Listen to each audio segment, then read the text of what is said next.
Assalamualaikum warahmatullahi wabarakatuh. Selamat pagi anak-anak.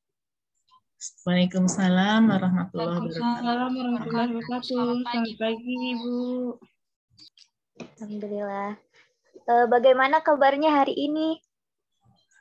Baik. Alhamdulillah baik, Bu. Alhamdulillah baik, Ibu. Alhamdulillah pada baik semua ya. Sebelum kita memulai pelajaran, alangkah baiknya kita berdoa terlebih dahulu. Mungkin ketua kelas bisa dipimpin terlebih dahulu doanya. Iya, baik, Bu. Baik kepada teman-teman semua. Sebelum kita memulai pelajaran biologi pada pagi hari ini, alangkah baiknya kita berdoa menurut agama dan kepercayaan masing-masing. Berdoa dimulai.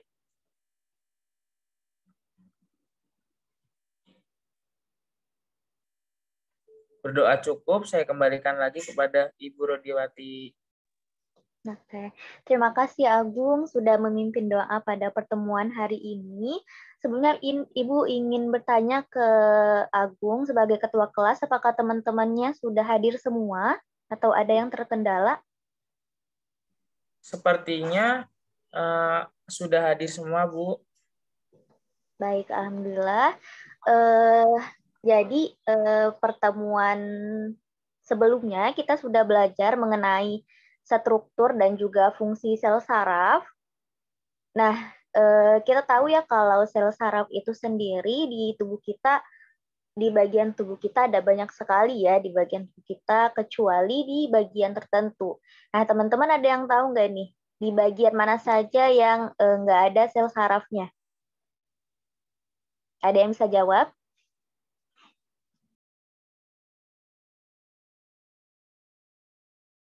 Saya, Ibu. Di Oke, silahkan. bagian rambut dan kuku ya, Bu? Iya, benar sekali.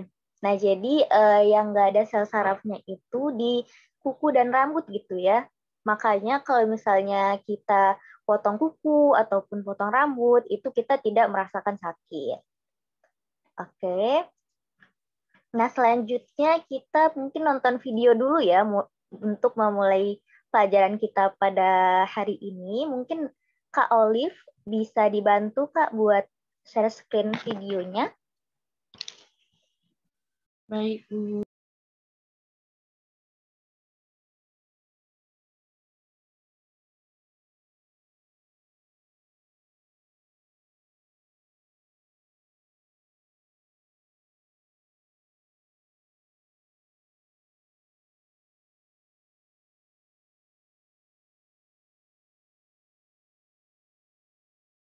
Yang digunakan untuk merawat pasien dengan penyakit ADHD atau hyperaktif dan narkolepsi. Namun, sabu kadang disalahgunakan. Bentuk sabu yang biasa digunakan oleh pecandu adalah berbentuk serbuk putih. Serbuk putih ini merupakan bentuk halus dari kristal meth. Serbuk tidak berbau, pahit, dan mudah larut. Sabu bekerja dengan meningkatkan dopamin di otak. Dopamin yang meningkat tajam dan melebihi kadar dopamin yang secara natural diproduksi di otak, membuat penggunanya merasakan bahagia. Akhirnya, penggunanya berpotensi untuk menggunakan sabu terus-menerus, bahkan meningkatkan dosisnya. Efek jangka pendek yang mungkin muncul adalah seperti meningkatkan aktivitas fisik, menurunkan nafsu makan, nafas menjadi cepat, detak jantung tidak beraturan, meningkatkan tekanan darah dan suhu tubuh. Sabu atau metafetamin yang dikonsumsi dalam jangka panjang akan memberikan efek fatal bagi tubuh manusia. Metafetamin membuat seseorang sulit mengambil keputusan, sehingga memicu pengambilan keputusan yang tidak tepat. Penggunaan sabu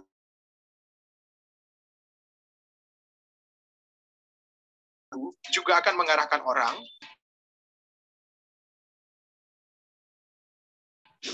kepada fisik tubuh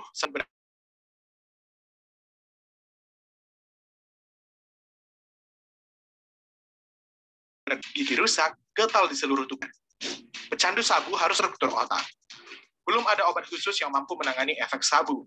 Perawatan bagi pecandu sejauh ini dilakukan dengan terapi.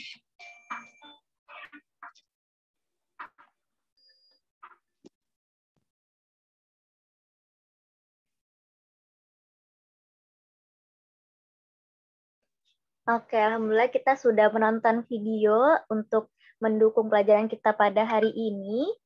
Nah, pada hari ini kita akan memulai materi baru. Nah, tadi kita sudah menonton bersama, mungkin teman-teman ada yang tahu nggak nih materi yang akan kita bahas pada pertemuan kali ini? Ada yang tahu? Narkoba, Bu. Ya, benar sekali, Farha.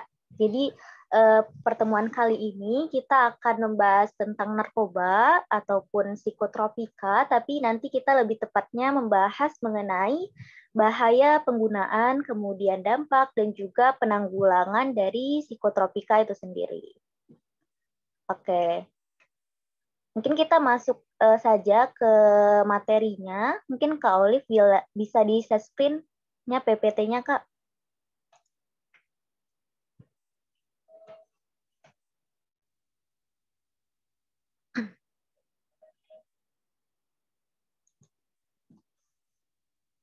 Oke, nah ini kita akan memulai materi kita pada hari ini, yaitu bahaya penggunaan, kemudian dampak, dan juga penanggulangan psikotropika.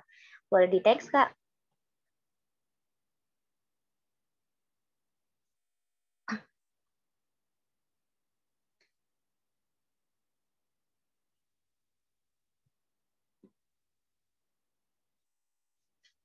Boleh di next? Oke, nah ini ada kompetensi dasar yang akan kita capai pada pertemuan kali ini. Yang pertama ada mengevaluasi pemahaman sebelumnya, Kak. Mengevaluasi pemahaman diri tentang bahaya penggunaan senyawa psikotropika dan juga dampaknya terhadap kesehatan diri, lingkungan, juga masyarakat.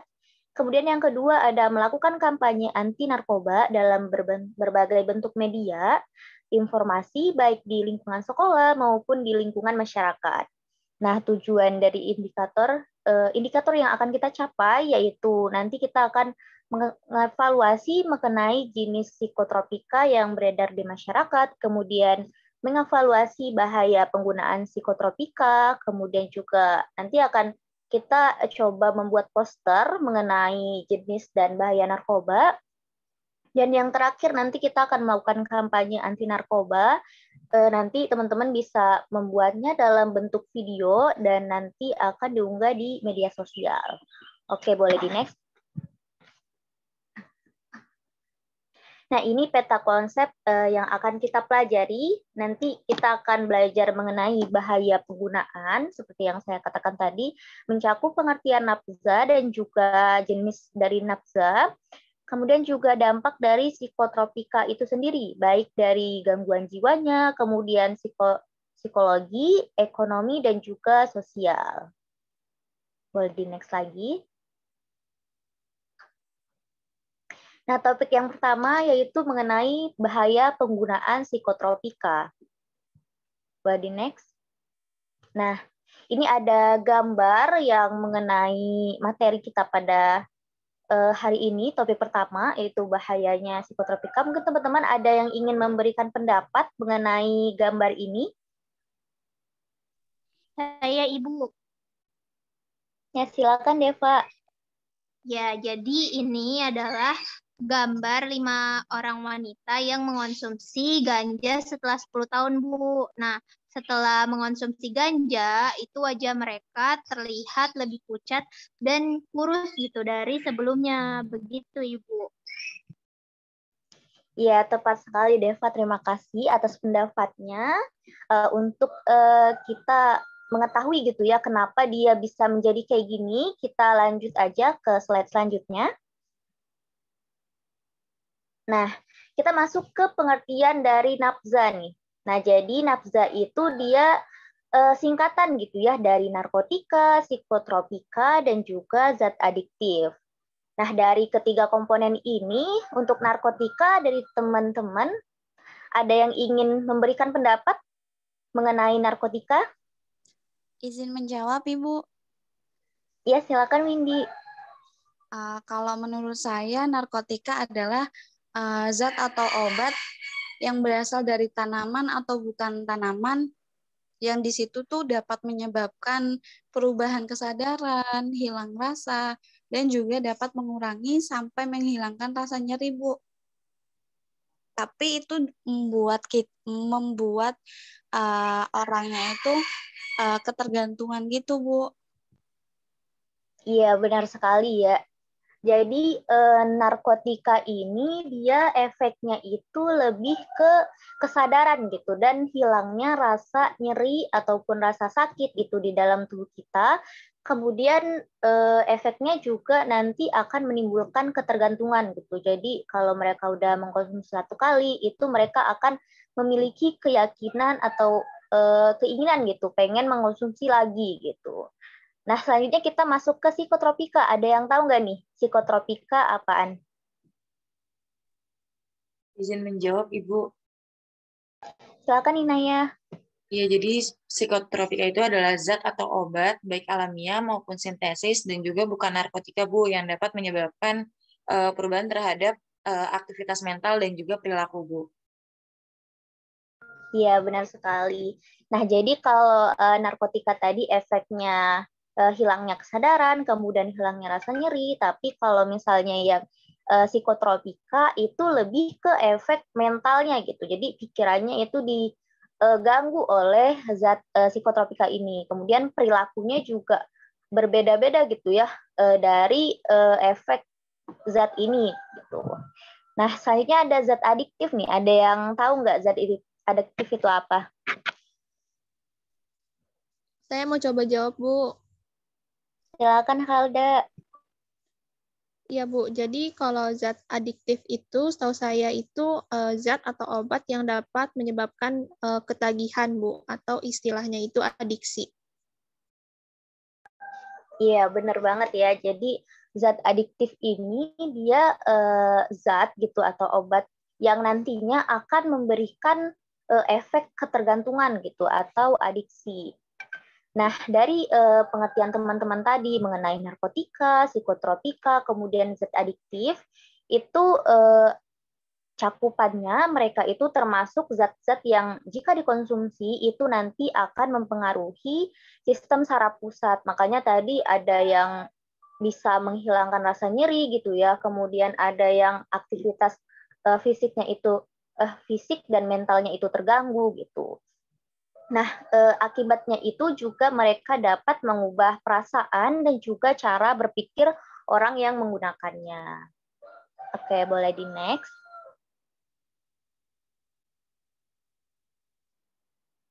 Oke, sebelum kita lanjut lagi, teman-teman apakah sudah paham mengenai nafza tadi atau ada yang ingin bertanya?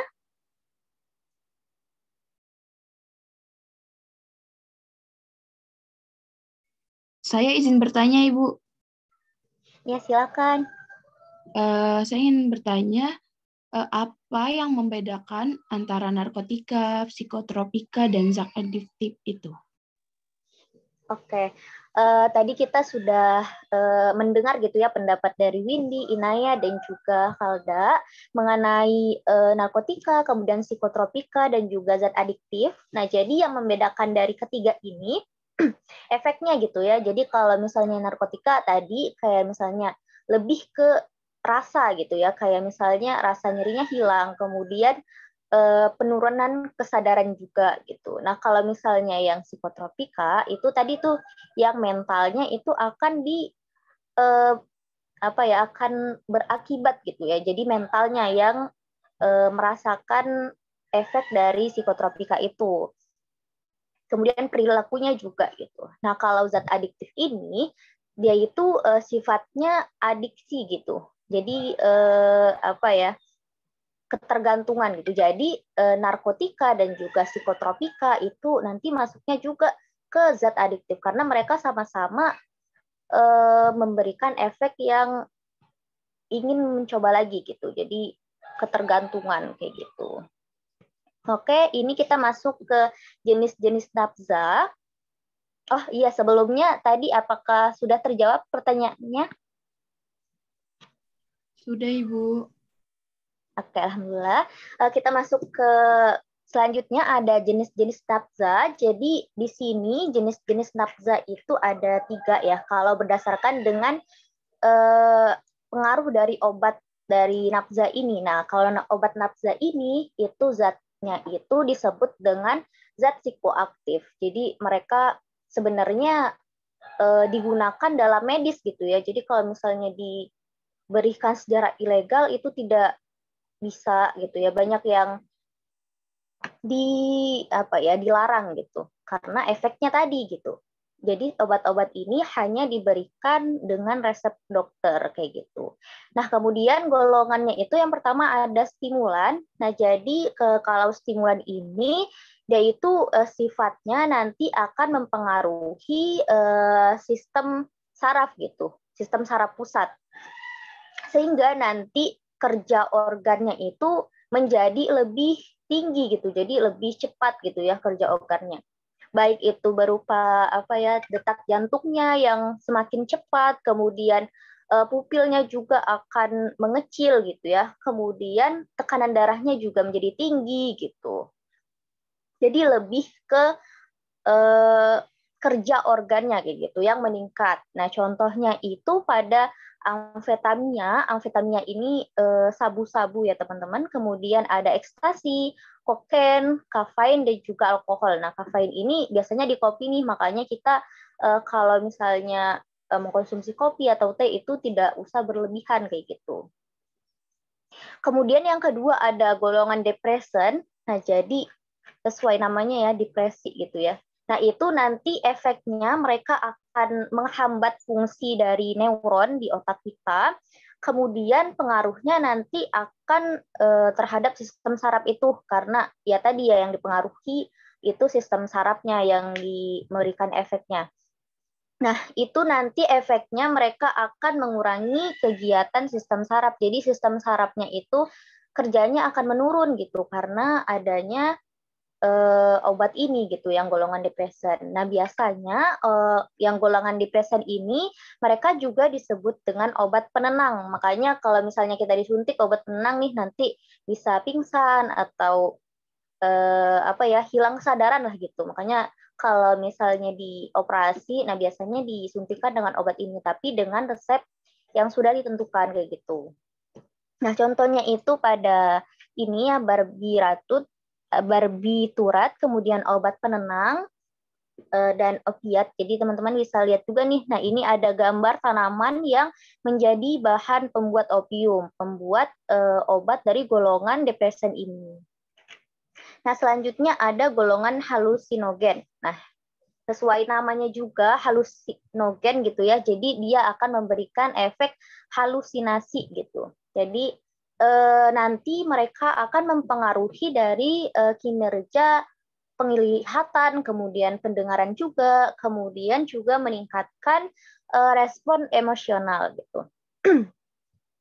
Nah, nanti kalau misalnya obat ini sudah bereaksi gitu, nanti mereka akan membayangkan nih, mereka sudah mendapatkan gejala halusinasi, kayak misalnya mereka lihat sesuatu tapi sebenarnya itu nggak ada, ataupun mereka mendengar bisikan sebenarnya itu nggak ada juga gitu. Jadi karena efek dari obat golongan halusinogen ini gitu.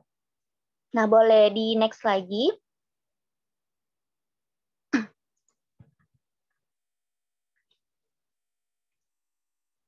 Boleh di next slide.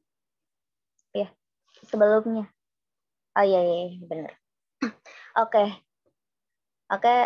kita masuk selanjutnya ke jenis-jenis narkoba. Kalau tadi kan kita bahasnya karena sifat dari obat psikoaktif itu ya, yang termasuk ke nafza. Kemudian kita masuk nih ke jenis-jenis berdasarkan narkotika, kemudian nanti akan membahas juga tentang psikotropika. Nah, kalau jenis-jenis narkotika itu dibagi menjadi 3 golongan. Nah, kalau golongan yang pertama itu dia kinerjanya lebih tinggi ya.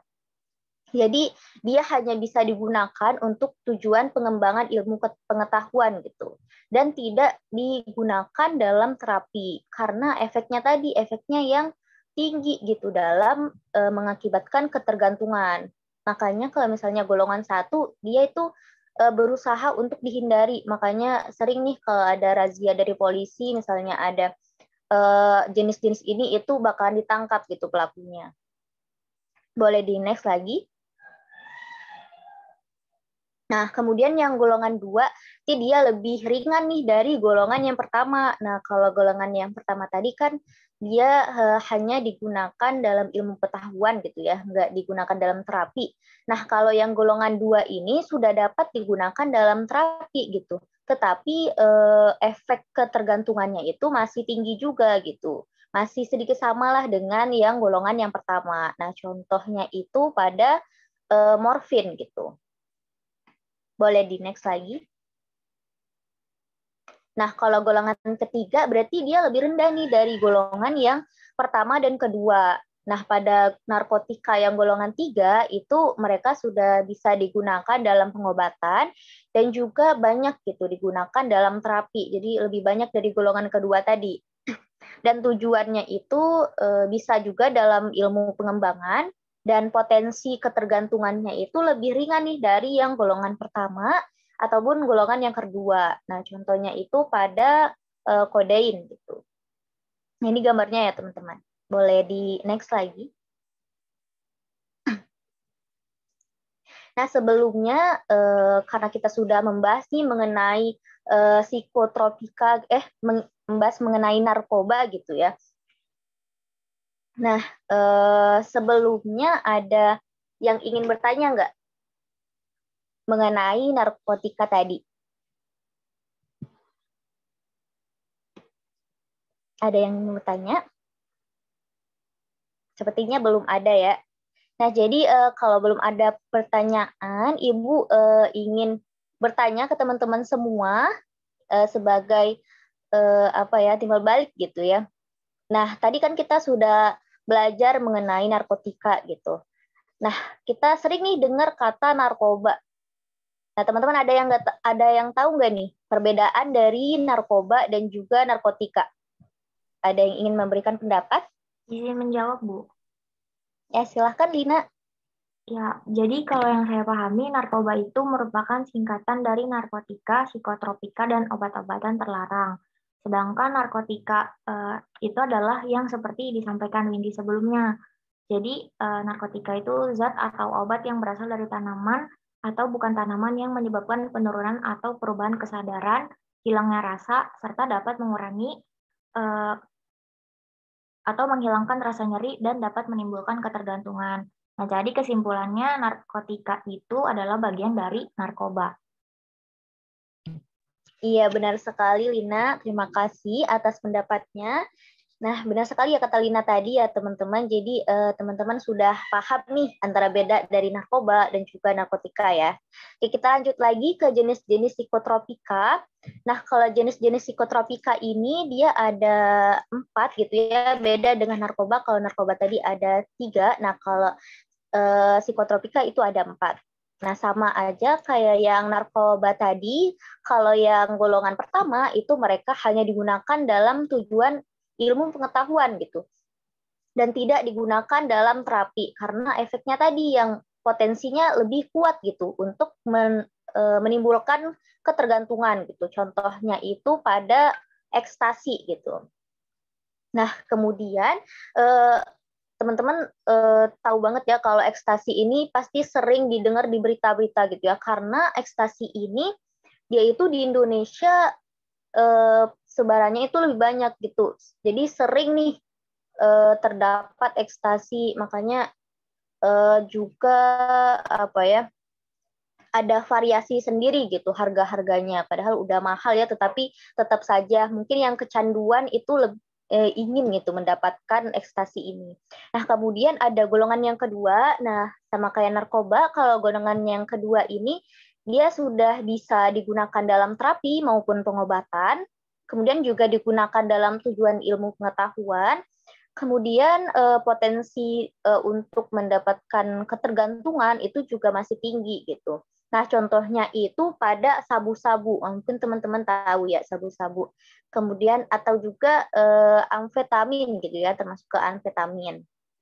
Nah, yang ketiga itu khasiatnya itu bisa digunakan dalam pengobatan dan juga terapi, dan digunakan juga dalam tujuan ilmu pengetahuan, tetapi potensi ketergantungannya ini sudah mulai rendah dari yang golongan 1 dan juga 2.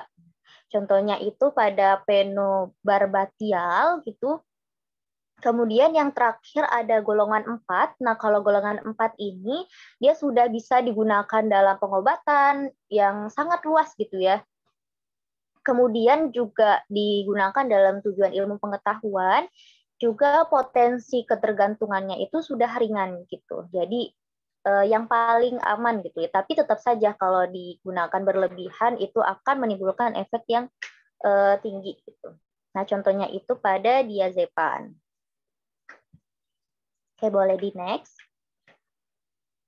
Oke, sebelum kita masuk ke pembahasan selanjutnya, tadi kan sudah dijelaskan nih mengenai jenis-jenis psikotropika. Nah, ada yang tahu nggak nih perbedaan dari berbagai golongan psikotropika tadi? Saya, Bu, mau coba. Silakan, Deva.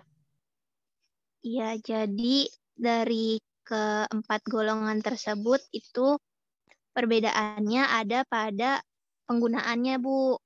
Misalnya pada golongan 1 itu psikotropika yang hanya digunakan untuk ilmu pengetahuan dan tidak digunakan dalam terapi karena berpotensi mengakibatkan ketergantungan yang sangat kuat, Bu. Nah, pada golongan 2 ini digunakan dalam tujuan ilmu pengetahuan juga, tetapi sudah bisa digunakan dalam pengobatan dan terapi. Akan tetapi masih memiliki potensi yang kuat dalam mengakibatkan ketergantungan. Nah, pada golongan 3 itu digunakan dalam tujuan seperti ilmu pengetahuan.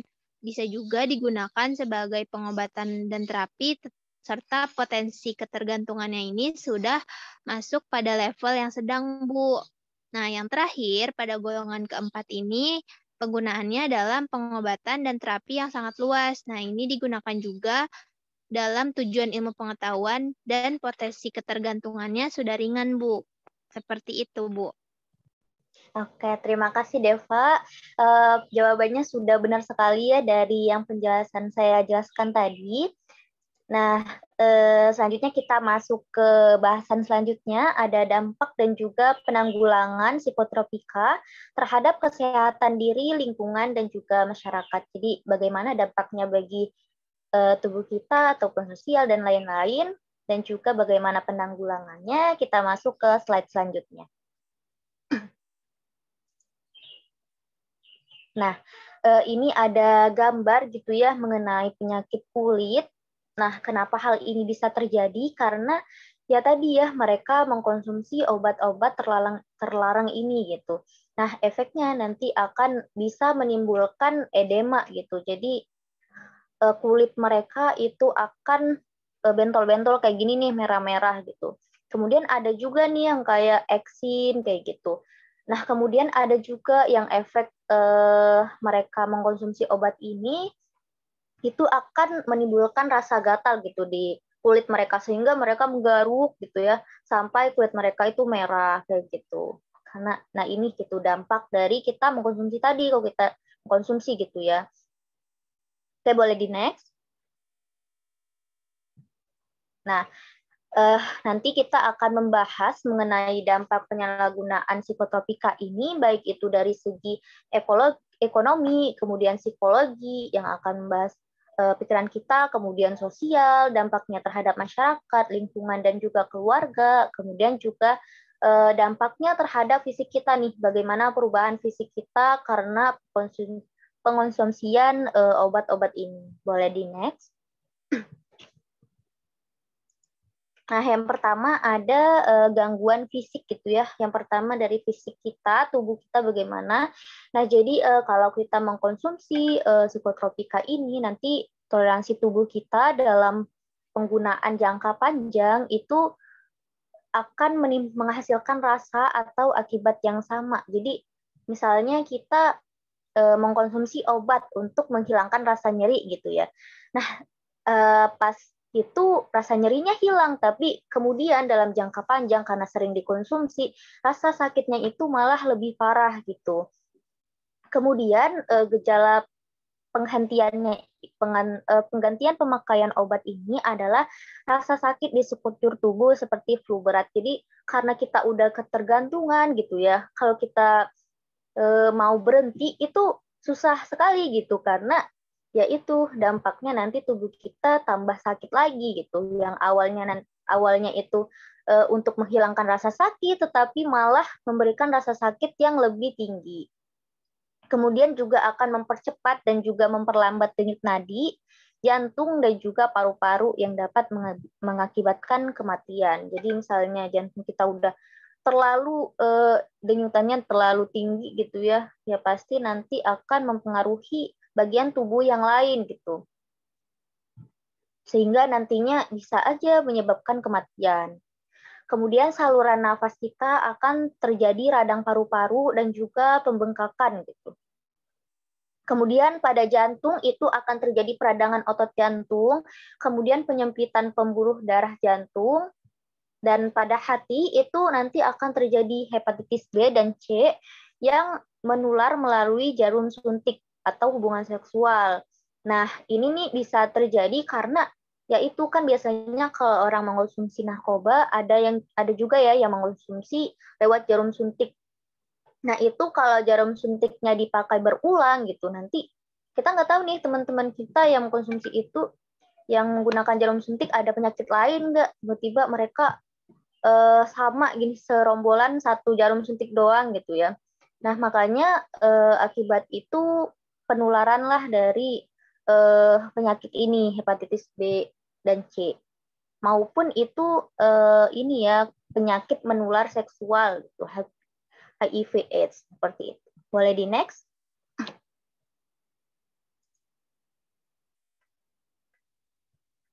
Nah, selanjutnya kita masuk ke psikologi. Nah, bagaimana sih dampak obat-obat ini terhadap psikologi kita?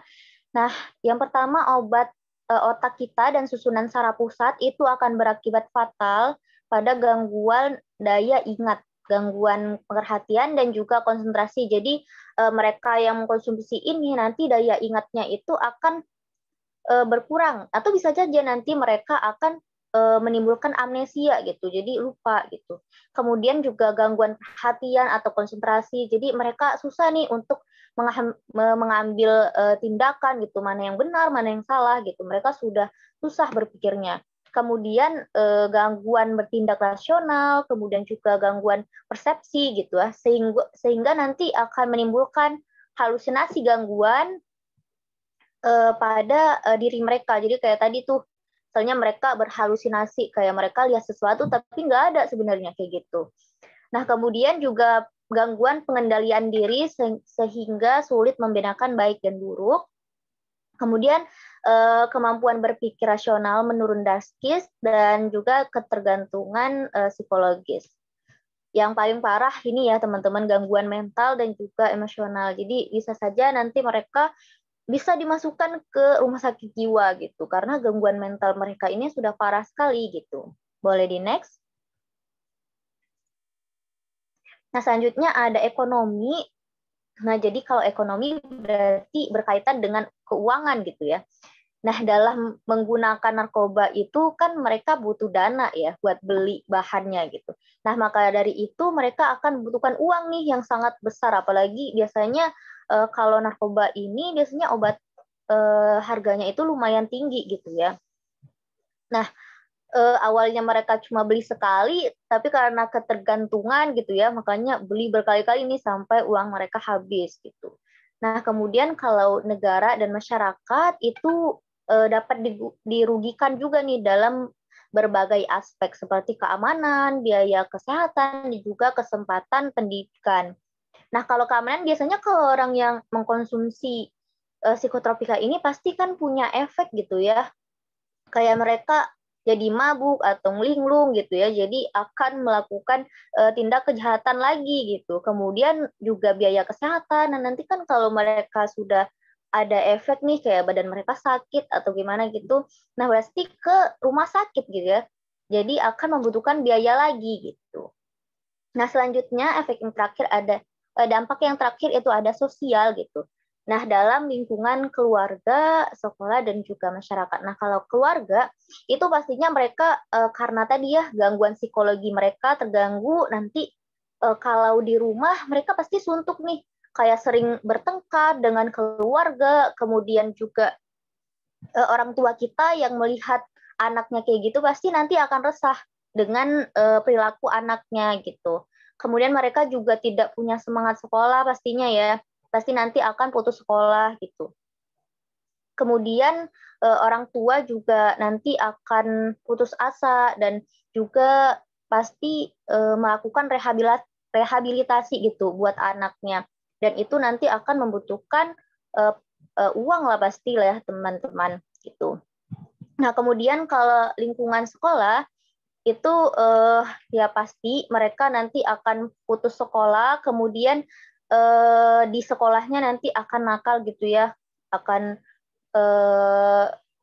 tidak disiplin gitu, kemudian motivasi belajarnya itu menurun. Tetapi ini ya tidak semua orang yang punya kayak gitu itu mengkonsumsi narkoba gitu. Tapi sebagian besar kayak gitu. Nah, kemudian kalau lingkungan masyarakat itu nanti akan terciptanya pasar gelap gitu antara pengedar dan juga bandar. Makanya kalau misalnya ada yang tahu nih ada yang menyebarkan narkoba ini pasti nanti akan dilaporkan ke polisi karena takut gitu ya akan meresahkan masyarakat. Boleh di next lagi? Nah, selanjutnya kita masuk ke penanggulangan. Jadi bagaimana penanggulangan dari orang-orang yang menyalahgunakan narkoba ini ya gitu. Nah, yang pertama ada preventif atau pencegahan. Jadi pencegahannya ini bisa berupa edukasi ya atau penyuluhan, pembinaan gitu. Jadi diberikan materi gitu mengenai bahaya dari narkotika ini. Jadi tujuannya biar orang-orang tidak berniat untuk mencoba gitu. Karena kalau sudah mencoba kan nanti mereka akan ketergantungan gitu. Kayak gitu. Nah, untuk yang kedua ada kuratif atau pengobatan. Kemudian kalau pengobatan ini dilakukan di tempat-tempat ini ya, tempat-tempat penyembuhan gitu. Atau melakukan rehabilitasi dari pecandu narkoba. Nah, itu biasanya dilakukan di pusat rehabilitasi narkoba kayak gitu. Nah, kemudian yang ketiga ada rehabilitatif. Nah, kalau rehabilitatif ini itu dilakukan agar setelah pengobatan selesai itu korban tidak kambuh lagi gitu, tidak lagi mengkonsumsi dari narkoba ini gitu. Ya bisa aja kita lihat kalau mereka udah melakukan pengobatan gitu, tapi takutnya mereka ke depannya akan mengkonsumsi lagi. Makanya di tahap rehabilitasi ini mereka akan dilakukan lagi pengobatan gitu agar mereka tidak mengulangi kesalahan yang sama gitu. Nah, kemudian yang keempat ada represif atau penindakan. Nah, ini merupakan penindakan dan pemberantasan penyalahgunaan narkoba melalui jalur hukum. Nah, ini pasti sering banget ya di berita-berita itu di koran gitu ya, tentang penyelundupan narkoba ataupun ada yang mengkonsumsi. Nah, makanya itu nanti akan ditindak gitu oleh pihak pemerintah gitu dalam penanggulangannya. Nah, itu nanti akan melalui jalur hukum. Jadi ada undang-undangnya kayak gitu. Boleh di next lagi?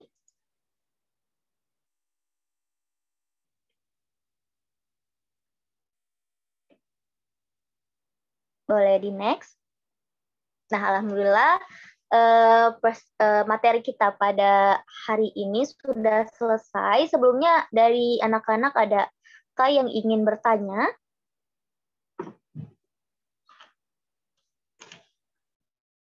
Apa sudah paham semua nih mengenai narkoba dan juga psikotropika? Sudah cukup, Ibu. Alhamdulillah sudah cukup ya. Jadi sebelum kita menutup lagi, Ibu izin mengingatkan nanti Ibu akan mengirimkan LKPD berupa tugas kalian gitu ya di Google Classroom. Nah, nanti tugasnya kelompok ya. nanti ada keterangannya di LKPD-nya. Nanti untuk tugas LKPD ini dikumpulkan minggu depan. Nah, sebelum kita menutup lagi nih pertemuan pada hari ini, ada yang ingin memberikan kesimpulan dari materi kita? Saya mau, Bu. Oke, silakan, Farha. Oke, jadi kesimpulan dari pembelajaran hari ini, nafza itu merupakan singkatan dari narkotika, psikotropika, dan zat adiktif. Berdasarkan pengaruh obat terhadap pemakaiannya, obat psikoaktif ini terdiri dari stimulan, depresan, dan halusinogen. Jadi untuk stimulan ini dia bersifat seperti sesuai namanya, berarti dia menstimulasi sistem saraf simpatik melalui pusat di hipotalamus sehingga meningkatkan kerja organ. Adapun untuk depresan itu merupakan obat penghambat fungsi neuron dalam sistem saraf pusat. Lalu halusinogen mempunyai pengaruh kuat terhadap persepsi penglihatan, pendengaran, juga peningkatan respon emosional. Lalu penyalahgunaan zat psikotropika ini dapat berdampak buruk bagi kesehatan. Tidak hanya menyebabkan adiksi atau ketergantungan, ini juga bisa menyebabkan berbagai penyakit dan kelainan psikis, psikologis, maupun kematian. Jadi, dampak penyalahgunaan psikotropika ini meliputi gangguan fisik, psikologi, ekonomi, dan sosial. Adapun untuk upaya penanggulangan dari penyalahgunaan narkoba ini dan psikotropika dapat dilakukan dengan cara preventif, kuantitatif, rehabilitatif, dan represif. Seperti itu, Bu, dari saya. Oke, alhamdulillahirrahmanirrahim. Benar sekali ya, tadi kita sudah banyak sekali membahas mengenai psikotropika ini, baik dari pengertian nafza dan sebagainya, seperti yang disampaikan oleh Farah tadi. Oke, sebelum kita menutup pertemuan pada hari ini, alangkah baiknya kita mengucapkan alhamdulillah terlebih dahulu. Alhamdulillahirrahmanirrahim. Sekian dari Ibu. Apabila ada kesalahan, Ibu mohon maaf. Wabillahi taufiq wa hidayah. Wassalamualaikum warahmatullahi wabarakatuh. Sehat-sehat semuanya ya. Terima kasih, Bu. Waalaikumsalam. Terima kasih.